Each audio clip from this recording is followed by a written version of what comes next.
Good evening, I'm Mrs. Bolin, and I am helping you prepare for your upcoming exam. And I'm on problem 8 of the review. It says graph the line going through the points -1, -1, and 2, 4. What is the slope of the line? There's a couple different ways to solve this problem. I'm just going to show you one or two. And as algebra typically is, there's always more than one way to solve any problem. And unless the technique is specified, and as long as you don't break any rules and don't look at your neighbor's paper, and you get the right answer, you should be fine. So the first thing we want to do is just go ahead and make our grid. So let me go ahead and make that. I should have done that before I pushed play. So I'll push pause real quick. Okay, so I pushed pause and I should be recording again.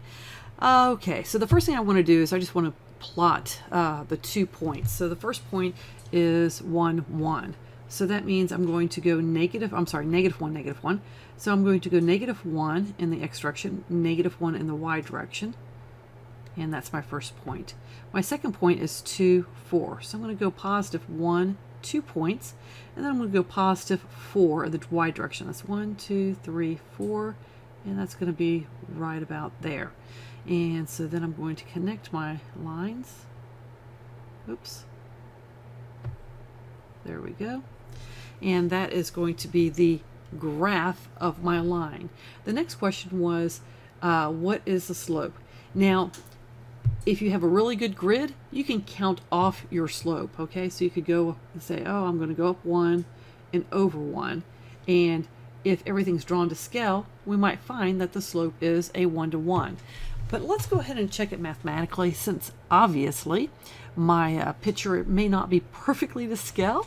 So our formula for our slope is m, again, is equal to y2 minus y1 divided by x2 minus x1. And that is going to look like this. It will end up being 4 because that is our y2.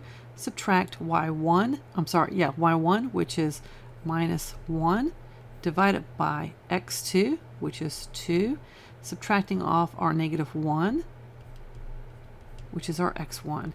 So 4 minus a minus becomes a plus, so 4 plus 1 is 5. And then 2 minus minus becomes a positive, and so that is going to be 3. So it's a good thing that I did not trust my handy dandy graph there, because I would have ended up with the wrong information. So our slope is actually 5, 3. Now remember, this is the same thing as rise over run. So we would go up 1, 2, 3, 4, 5, and then we would go over 1, 2, 1, 2, and then 3 actually. So we would have hit our point right there precisely. Alrighty, so if you have any questions on how to graph a point or how to calculate the slope, please let me know, and I'll talk to you later.